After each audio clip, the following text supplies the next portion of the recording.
Good morning. आज हम locomotion में निरीज और फाइला के बारे में पढ़ाई करेंगे। निरीज एक प्राणी है जो एनेलिडा फाइलम में आता है। इसकी क्लास जो है वो पॉलीकिटा है।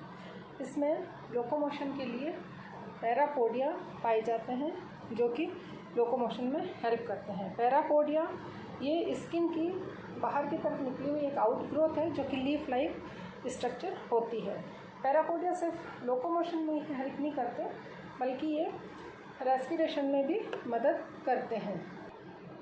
एनिमल्स की जो बॉडी होती है, एनिलिडा का मेन कैरेक्टर है एन्यूलाई या रिंग लाइक स्ट्रक्चर प्रेजेंट होती है। तो एन्यूलाई जो इसके सेगमेंट होते हैं बॉडी में, उसके हर सेगमेंट में फर्स्ट और लास्ट सेगमेंट को छोड़कर पेरिस्टोमियम और पाइजिडियम, इन दोनों को छोड़कर हर सेगमेंट में एक जोड़ी पैरापोडिया पाया जाता है।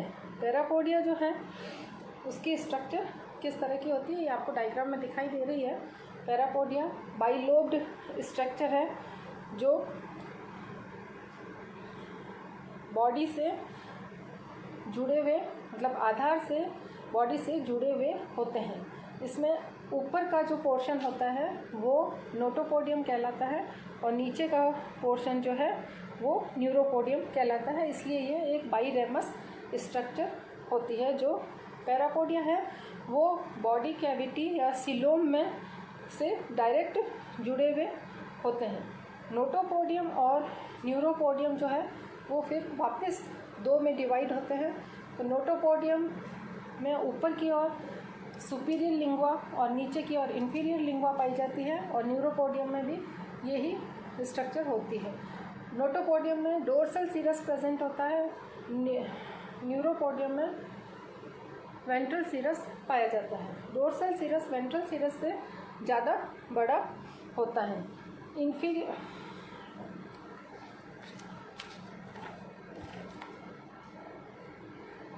नोटोपोडियम और न्यूरोपोडियम में बीच में एक काइटिन की बनी हुई rod like structure, black colour की धागे समान संरचनाएं दिखाई देती है जिसे एसिक्यूलम बोलते हैं।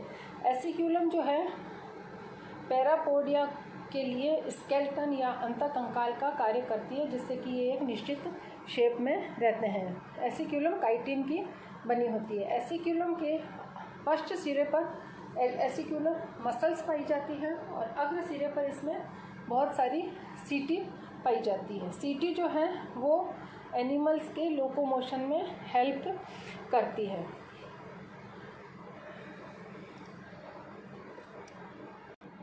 सीटी जो है सेटिगेरस सैक से निकली हुई होती है और ये निरंतर नई बनती जाती है फॉर्मेटिव सेल्स के द्वारा और पुरानी सीटी गिरती जाती है। सीटी जो है एनिमल्स में तीन तरह की होती है। टिपिकल सीटी, लॉन्ग ब्लेडेड सीटी और ओर शेप्ड सीटी।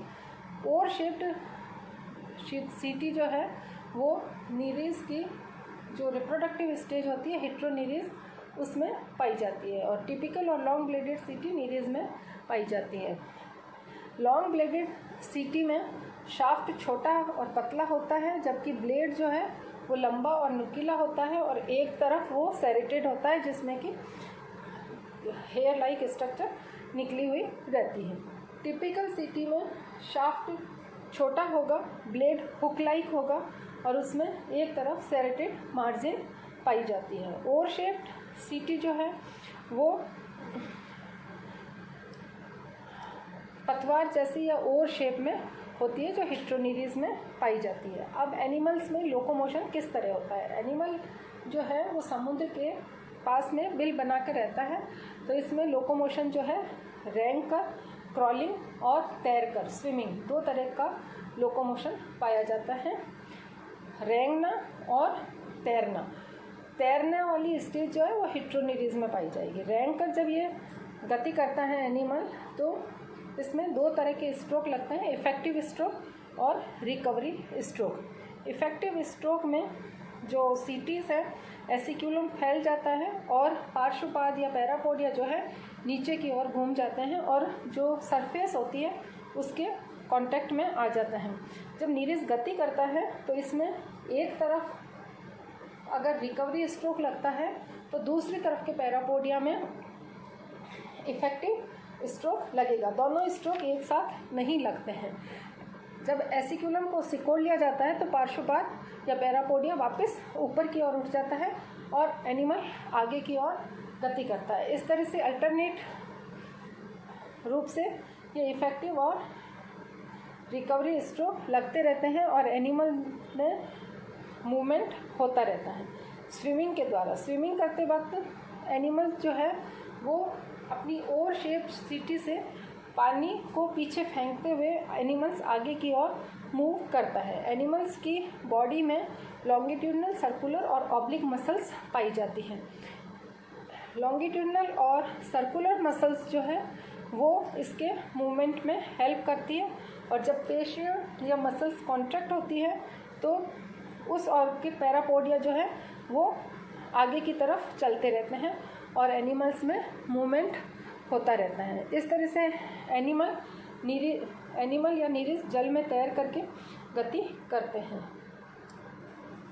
नेक्स्ट है पीडल लोकोमोशन। पीडल लोकोमोशन जो है मोलस्का और इकाइनोडर्मेटा में पाया जाता है, जिसमें कि मोलस्का में पाइला और इकाइनोडर्मेटा में स्टारफिश में हमको पढ़ना है। मस्कुलर पीडल लोकोमोशन पाइला में पाया जाता है क्योंकि इसका फुट जो होता है वो मस्कुलर फुट होता है जो ट्राइएंगल शेप में होता है। पाइला मोलस्का का एनिमल है। क्लास इसकी गैस्ट्रोपोडा है। टॉर्सन की वजह से इसमें बॉडी अलग शेप की दिखाई देती है, बाइलेटरली सिमेट्रिकल एनिमल नहीं है। इसका फुट जो है वो वेंट्रल सरफेस पर सिर के नीचे पाया जाता है जो ट्राइएंगुलर शेप में होता है। इसका जो नुकीला सिरा होता है वो बाहर की तरफ होता है और जो चौड़ा सिरा होता है वो ऑपरक्यूलम की तरफ बंद रहता है, तो उसको ऑपरक्यूलोरिफेरस लोब भी कहते हैं। जब फुट संकुचित या कॉन्ट्रैक्ट होकर खोल के भीतर या खोल जो ऑपरक्यूलम है उसके भीतर खींच लिया जाता है तो यह ऑपरक्यूलम जो है उसको माउथ को बंद कर देता है और पूर्ण रूप से ये बाहर की तरफ निकल आता है जो तिकोना होता है। इसमें शीर्ष पीछे की तरफ होता है। इसकी ऊपर की सतह जो होती है फुट की वो स्पॉटेड होती है तथा निचली सतह जो है वो रफ होती है जिसे हम सोल कहते हैं। इसमें बहुत सारी पीडल ग्लैंड्स पाई जाती हैं और कुछ आड़ी और तिरछी और लंबी मसल्स पाई जाती हैं जिससे कि ये सोल जो है कॉन्ट्रैक्ट या इसमें कॉन्ट्रैक्शन होता है, संकुचन की क्रिया होती है। इस तरह के सोल को क्रीपिंग सोल कहते हैं। जो इसमें पीडल ग्लैंड्स पाई जाती है वो म्यूकस का सिक्रेशन करती है। जब एनिमल सतह पर मूव करता है, एनिमल्स जो है जल और थल दोनों पर रहता है। जब एनिमल सतह पर मूव करता है तो पीडल ग्लैंड से म्यूकस का सिक्रेशन होता है और एनिमल जिस ओर चलता है उस तरफ एक म्यूकस का पाथवे बन जाता है। इसका फुट जो है 3 भाग में डिवाइड होता है, प्रोपोडियम अग्रभाग, मिजोपोडियम मध्य भाग और मेटापोडियम पश्च भाग। पाइला में जो गमन है या लोकोमोशन है वो मस्कुलर फुट की सहायता से होता है। पाइला अपने फुट के जो मसल्स होती है, फुट में जो मसल्स पाई जाती है इसके सोल पे, उसके स्लाइडिंग रिएक्शन द्वारा जो है वो गति करता है या गमन करता है।